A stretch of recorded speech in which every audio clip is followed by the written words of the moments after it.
Welcome to the No Name Yet podcast. That is the podcast with no name. And on tonight's show is Dick Moran, my dad. And hopefully during the summer we'll be doing a few podcasts together, and we're going to call them the No Name Yet podcast with Dick and Dickie. So the No Name Yet podcast hasn't been on for a while. I would just like everybody that is stuck in, that has been listening to the soap opera, that I thank you very much, that you stuck with the No Name Yet podcast and the Lick of Our Lives soap opera, and that the No Name Yet podcast will continue. I am not ready to give up. And I'm sorry for the long times that there's no podcast. But life has gotten so busy. I don't know why we have to be this busy in our lives, but I know that everybody has something going on. So this weekend, either Sunday or Monday, I will drop the next episode of the Lick of Our Lives soap opera. There will be 2 more episodes, including this week's, and then we will take a summer break. So in the month of July, there'll be no episodes of the soap opera. So, and the soap opera will begin again in the month of August.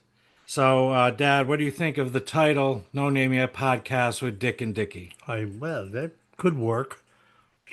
So that was my nickname when I was growing up.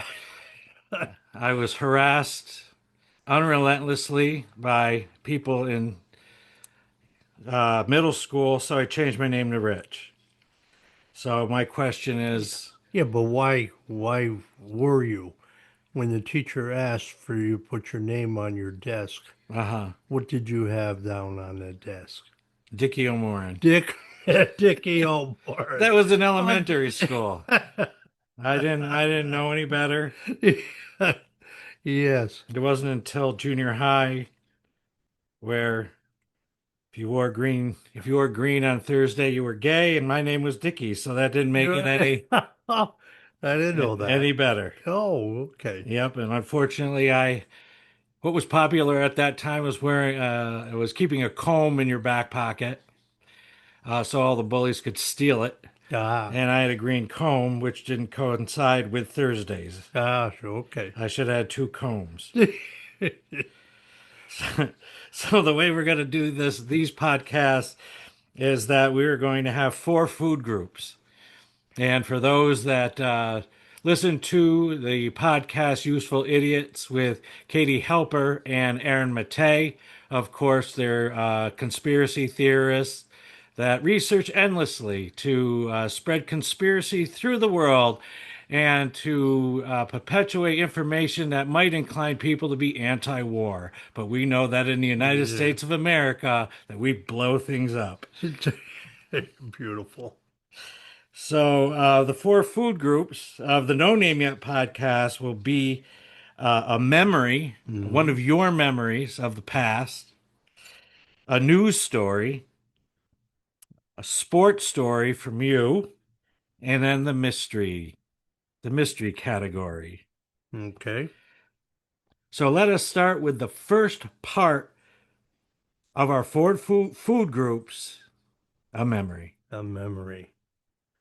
Well, this will go back to 1966-67, I believe. I was working at the United Baking Company, which is no longer. My dad worked there as well. I worked there, and I got a job at the General Electric Company. And I was supposed to start work. And the first week that I was supposed to start work, the GE went on strike. So I had no job. Okay. I had no money. I always had a fast car, and I lost my driver's license because of speeding. So I had no car. So what happened was I lived on Albany Street, Upper Albany Street in Woodlawn at the time. And the closest place for me for any entertainment, because I didn't have a car to drive, it was on foot, was the Empire Bowling Alley. And so I would go over there. I bowled there for many years. And there was a fellow there that worked, his name was Gene Mastro, who ran a junior league.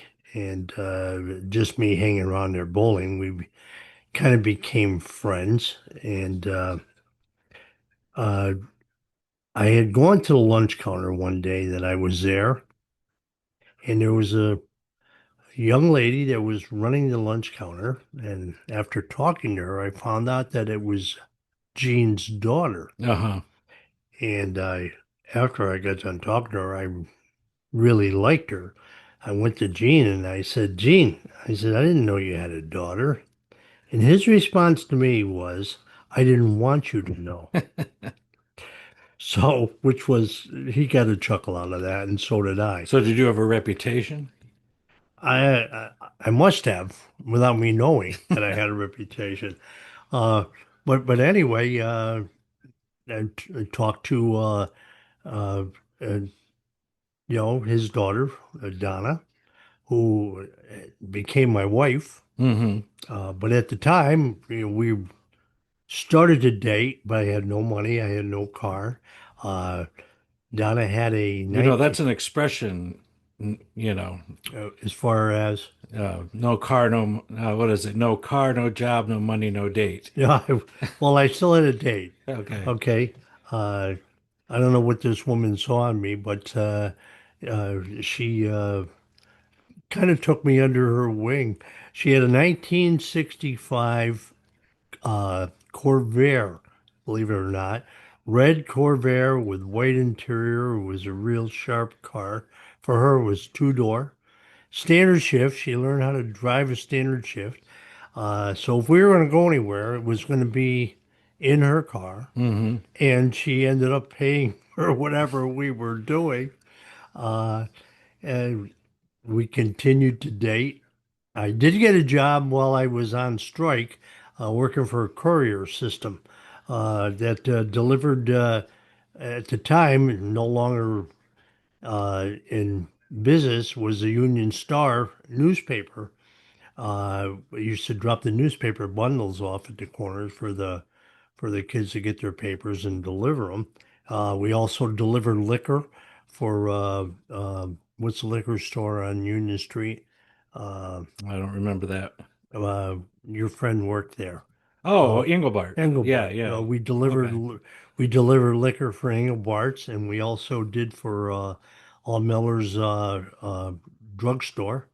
We delivered drugs as well. I'm saying we.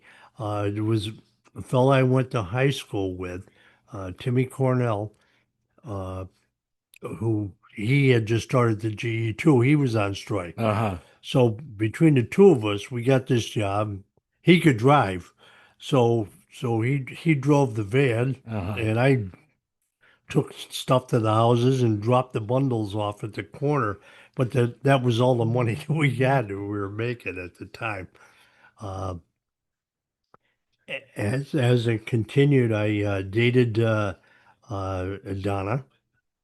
who became your mom, Uh-huh. uh, which was absolutely super. Uh, and then I finally went back to work for the General Electric. Went back, the strike was settled, So did and you get better pay? oh, get better pay. Yeah. Absolutely, Yeah. it was a good paying job. I was Yeah. what they call a stacker welder. Mm-hmm. What we did was the inner cores of water wheels, giant water wheels. I'm saying probably 30 feet in circumference, uh, would be used at places like the Hoover Dam, whatever. We'd build the cores, the Okay. insides. We would have to put this metal uh, shivs, they call them, in, and then we had to weld as well. And it was a good paying job for the So job. when But you and mom went out on a date, yes, and say you went out to dinner, yes. did you tell her? Did you tell her all about the shivs and the? Well, I believe I did, but I don't Yeah. know if she really cared, really cared about it.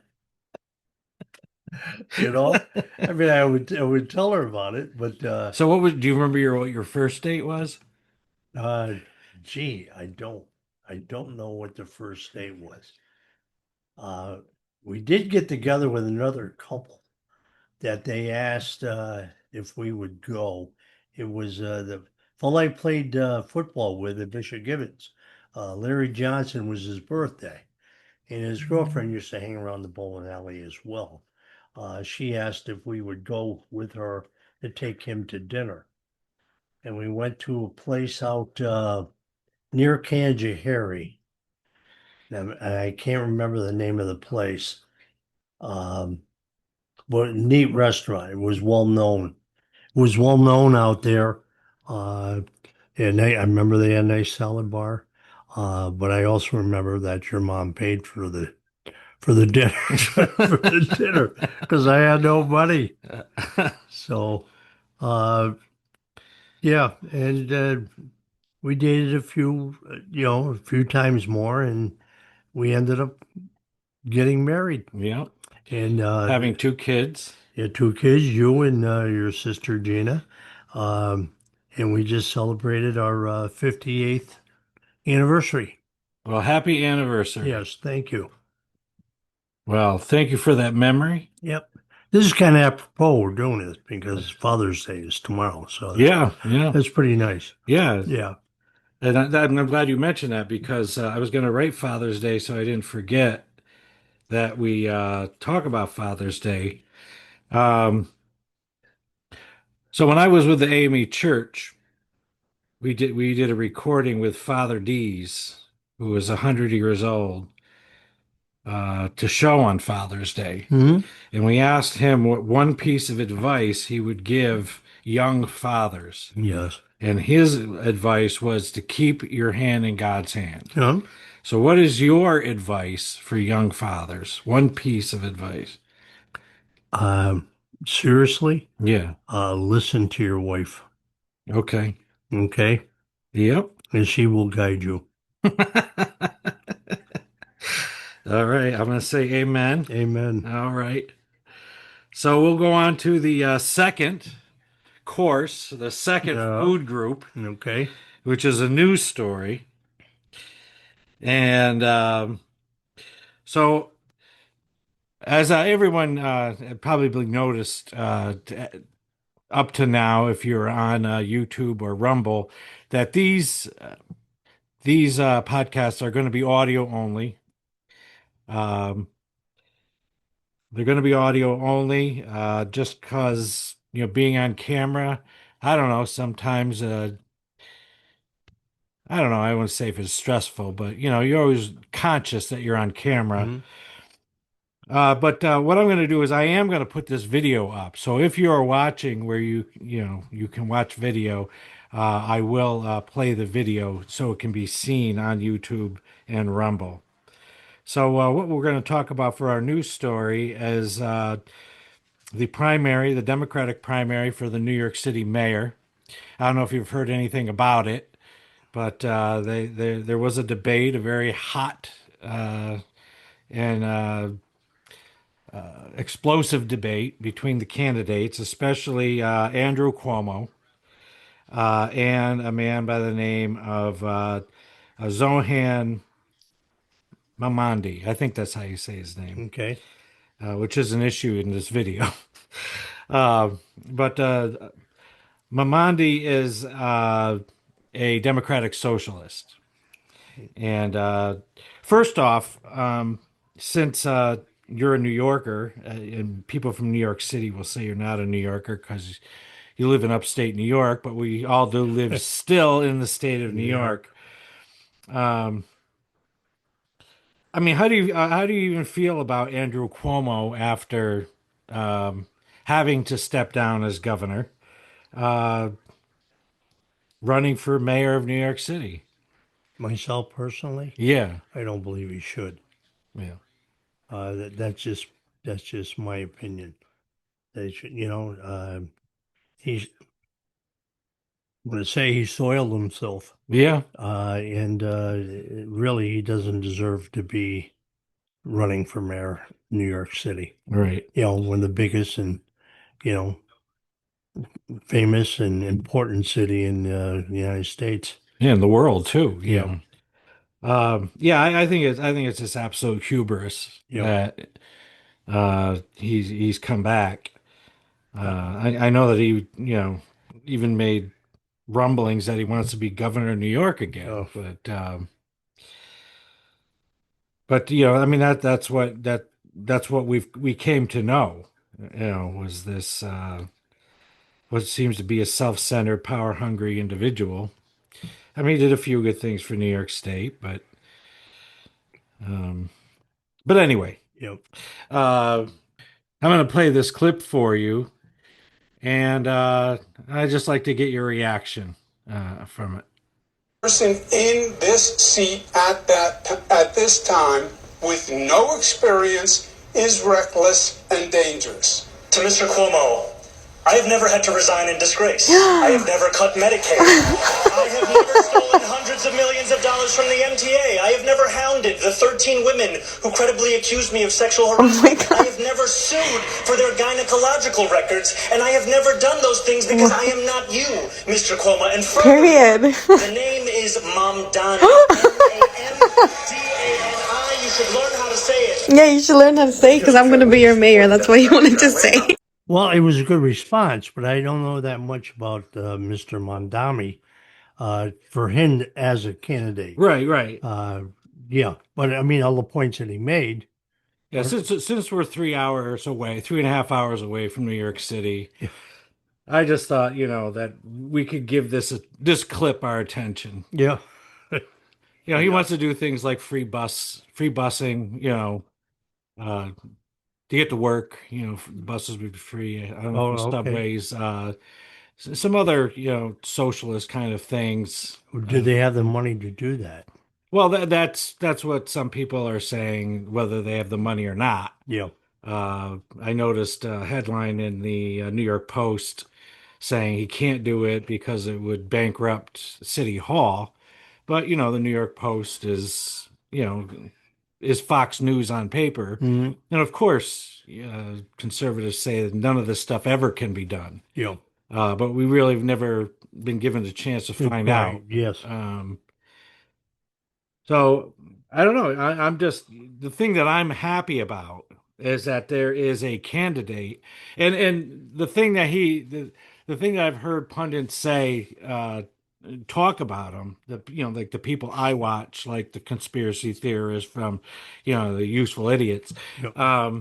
say that he's very good at staying on message, Yeah. and he's running to make New York City more affordable for everybody. Hmm. That his message is that New York should be for everybody, not just the wealthy. Yeah. Well, that's the truth. And so I don't know. I think a guy like that deserves a chance. Yep. If he doesn't and Cuomo wins, I'm just glad that he was in the race. Right. So Cuomo didn't sail through Right. and get the nomination. Yep. And the thing about it is whether he wins or loses his primary, it's a win for him because now he's a congressional candidate Right. or another candidate to represent New York. people in the city of New York. Yeah. Yeah. So, yeah, I mean, everything he said was, you know, you can't say it was a lie, which a lot of the candidates do come out with. a lot of the candidates come out. Well, and They're untruths. Let's put it that way. untruths. They're untruths. And what some people were saying was that I mean, he came in with a very standard, um, came in with a Cuomo's campaign is a very standard campaign. You may not like me, but I'm the guy with the experience. Yep. Nobody else can do it like I can do it, and that there are voting blocks that will eat that up. Yeah. Uh, Yeah. when I was watching, this is about 2 weeks ago, I think. Uh, I heard that Cuomo made some promises, and I just wrote this. Cuomo promised to rid homelessness. Cuomo promised to rid homelessness. I think it's more like a promise not to touch women's breasts without their permission. Well, I was wondering if he was going to invite them all to his home. Yeah, yeah. So they'll have a place to go. Yeah, I didn't write this joke well. Yep. Uh, what was it supposed to say? Cuomo Cuomo promised to rid homelessness. I think it's more like I promise not to touch any woman's breasts without their permission, but the seniors in nursing homes can't make any promises about that. Oh boy. So, and with all the things that have been put out there about Cuomo, we seem to everybody seems to forget the 2,000 dead senior citizens that were sent back to nursing homes with COVID. Uh, so we can see where people's priorities are. Yep. Touchy-feely gets you removed from office. Yep. 2,000 dead senior citizens. Well, they live long enough anyway. Oh, yeah. So, That's the thought of a lot of people. yeah, You know, it's sickening, but it's the thought of a lot of people. yeah. So we go on to the third food group, sports. You know, And so what are we talking about today? well, we could talk.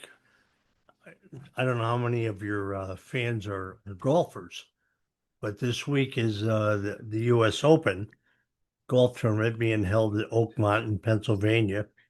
Uh, uh, they are having a very, very tough time playing the course.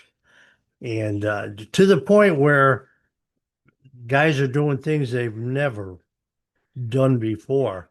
One case in point, Shane Lowry, who is from Northern Ireland, he's playing, and he got penalized because his ball was on the green, and he picked his ball up and never marked it.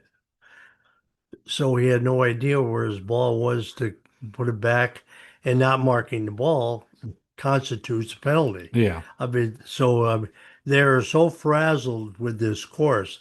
So I saw two guys throw clubs. The two guys threw clubs. Yes, uh, that's all that was caught on camera. And there's been some words that have been said too after they've hit their shots. It's a tough golf course. It really is a test.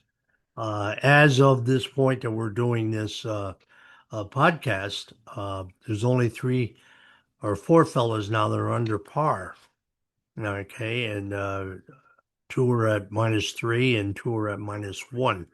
But the whole field, the rest of them are all either even or over par. And who's leading now?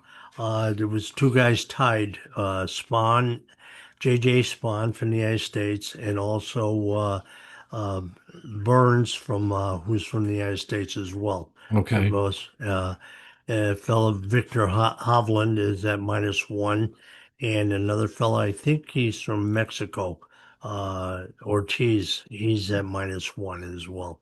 But they're having a real tough time. They had rain, I guess, today too. I didn't see it earlier. I just caught a little bit before we did the podcast, which made it even worse. Wow. But yeah, it's going to be interesting to see what happens. So the green's still hard? They're not as hard, but there's the putts are still fast. Mm-hmm. Okay. Yep. So if people don't know about golf, I golfed a little bit in my lifetime, not as much as my dad would like Yeah. to have golfed. Well, Yeah. you were good. I hated to see you not play.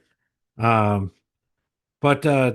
if you've ever just taken a look at one of these professional golf tournaments, and usually most of the courses that you do see, unless you're by the ocean and there might be a few palm trees, not a lot of trees, but usually there's trees. Yes, And there's no trees on this golf course, there and is. it's in Pennsylvania. And I'm like, I said to you yesterday, I said it looks like an airfield. And you're like, well, it makes it a lot harder because there's nothing to stop the wind. Yeah. And as I was, watching,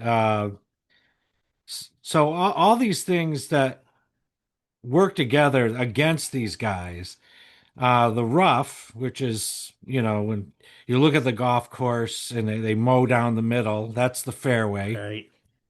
Right. Fairways look really nice, Yeah. but they're very thin. Yeah. And then there's all this rough, and it's grass that is growing at about 5 inches, they said. A little over 5 inches. Yeah. They have the fairways, and then they got the first cut, that's probably about 2 inches. And then the rough is a little over 5 inches. Just a little case in point about how tough it is. The fellas were out earlier in the week, and they all do practice rounds, and they were dropping balls in the rough to hit them out of it. And when they dropped them, some couldn't find their balls that they dropped out Yeah. of their hands. So I mean, that's how tough this golf course is. And you were saying that there's a multi-tiered sand trap. Well, there's what they call the church pews, which is probably, I'm going to say, at least 8 or 9.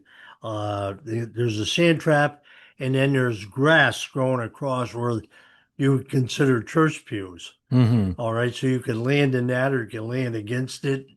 So it just makes it that much harder. Nice. So if you land against it, you're basically hitting your ball into a wall of sand. Into a wall of sand, or you got to go sideways. You can't go forward. So it makes it pretty tough. And so the greens, greens can be either fast, average, Yes. or slow. And I think most of the greens in the Pro Tour are fast. Well, they are. Yeah. Yeah. And which means that, I mean, if they're really fast, you tap your ball and you may be 15 feet away and you might go another 7 feet past it. Yes. Because if you don't hit the hole, there's nothing to stop it because they're so hard. Yeah. And, that one putt that one player made, I mean, the breaks on these greens are just, I mean, you look at the green, you can't read them on TV. Sometimes you can, sometimes you can see them, but these you can't see them at all. Yeah. And this ball broke like an inch before the cup. Yeah. So there was some kind of angle before the cup. This guy had it perfectly on line until that inch, and then the ball missed the hole. Yep. So I really like the fact that they're playing this course. Yeah. Because of all the years that I've stuck my head in or sat down and watched, I just think that with all the equipment that these guys have and the distances that they're hitting the ball, Mm-hmm. and the luxury that they have around them on these courses and in the clubhouse, that I thought it was about time that they started playing full contact golf where they would hit their shot and then a football player would start running to tackle them and they would have to outrun the football player because I just think that the sport has gotten too easy for these professionals. So I am happy and even interested to find out who wins this because I know that this course is kicking their asses. It is. Yeah. It is. It's one of the top.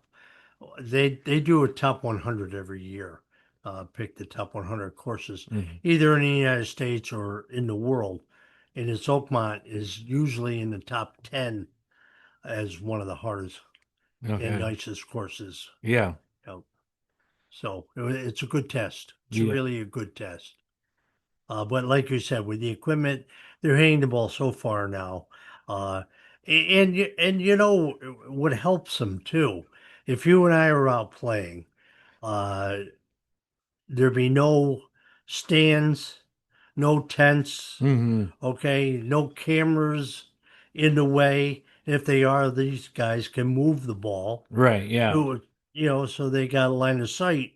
If you and I were there, we'd have to play wherever it ended up rolling. Right. Yeah. But because of those, it helps them. It really does help them. Yeah. So I'm gonna definitely start editing tonight, and this will be playing tomorrow, which is Sunday, which is Father's Day. So if you get a chance to look at the golf tournament, is it the last day tomorrow? Tomorrow's the last day. It's on Peacock. And it's also on NBC. NBC. Yep. All right. And there was another thing. I'm glad I wrote this down. So, friend of the show and host of Gritty Knows Best, periodically talks to my dad about golf, picks his brain because occasionally he likes to watch. Yes. And so he was watching this afternoon, and while we were talking back and forth, occasionally he would go clap, clap, clap, clap, clap, clap, clap, clap, clap, clap. And Which meant what? well, I didn't know. I'm like, why is he doing that? Right? Clap, clap, clap, clap. He was watching the golf. Yeah. So every time they hit the shot, and the people in the stands clapped, he was.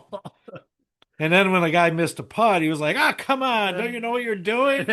And so I did go and defend the players. That is a very difficult course. Yes. He's saying, "You suck!" Clap, clap, clap, clap, clap, clap, clap. Yeah. Beautiful. So the mystery category. Okay. So speaking of Gritty and Gritty Knows Best, he just dropped, I think it was 2 or 3 weeks ago, the 6 Hour Spectacular. It's an annual podcast that he does, and he has several different segments. One of the segments is Quiz Time with Pasty, or Pasty's Quiz Time. That's what it is. Okay. I'm Pasty, Pastor. And he said this year's was definitely the best by far. The No Name Yet podcast has never endorsed the Gritty Knows Yet podcast because it is rated, I wouldn't say it's rated X, but it's definitely rated R. Okay. And what was the one above rated R? Wasn't it like NP or something? I'm not sure. They had come out with something. Yeah. It's probably there, a little above R. Yeah. Depending on what segment he's doing. Okay. But one of the segments was when we were down in South Carolina. Gritty and my friend EJ, Gritty set him up with a blind date. Okay. And I'm just going to play you a little bit of the date. And it's going to be a segment. So if you don't quite come in the way everybody else has come in on like what they think of the date, I'll let you know what everyone else thought. Okay. But then there's another issue with this clip that I want us to pay attention to. Okay. Working like good. All right, I need that. How old are you again? 29. 29, okay. Why? Do I look young? You look I very did shave. young. I did shave. You look very young. You look like you're probably like... Every time I shave, that's when everybody's like, "Can I see your ID?" I'm like, come you're on. in high school. I guess that's good, right? That's not a bad thing. I don't want to look older than I am. You look like you're 18, maybe 19. That's good. That's a good thing. That's good for you. That's good for you. I'm afraid of looking old. I guess as a woman, it's different, though. I've already gotten a few grays, so I'm surprised. No, you haven't. Yeah, Really? Yeah. I mean, I don't know exactly where they're out of my head, but they're somewhere. I think some of them are on this side. Oh, my God. I'm old, I know. The day I get a gray hair is going to... You gonna dye it or just pull it? Oh, my... I'm going to have a mental breakdown. A full-on panic attack, probably. I guess it is different for women. I feel like the men, they're like, yeah, the salt and pepper, that's not bad. It's not bad. Oh my gosh. I'm so not looking forward to the day that I find a gray hair. It's fine. It'll be fine.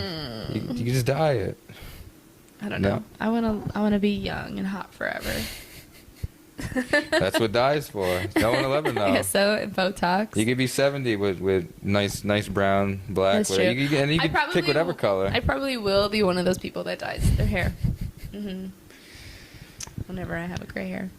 At least it's not red dye, right? Someone comes over to visit and they're like, "Oh, you were bleeding in the sink?" Oh yeah, it does look like that when you use red dye. When she said, "I want to be young and hot forever," and he didn't say anything, I wanted to kill him right there.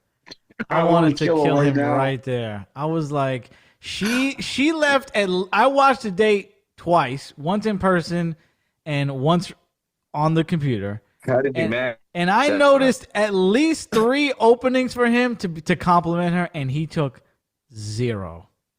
None. Sadness. Okay, so what did you think about that clip?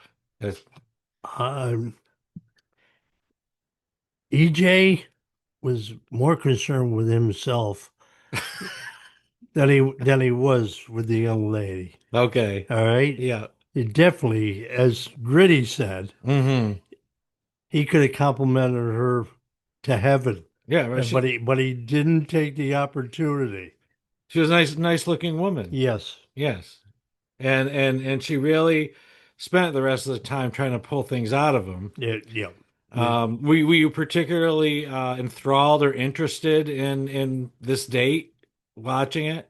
Or did you feel your life force being drained by the... Well, it was a little draining, but I was interested in her. Okay. You know, really. Uh-huh. She's an attractive woman, and he didn't take advantage of it at all. All right. So the biggest complaint from Gritty's standpoint, besides, EJ not, like you said, he didn't give her anything, didn't compliment her, nothing, that it was boring. Yes.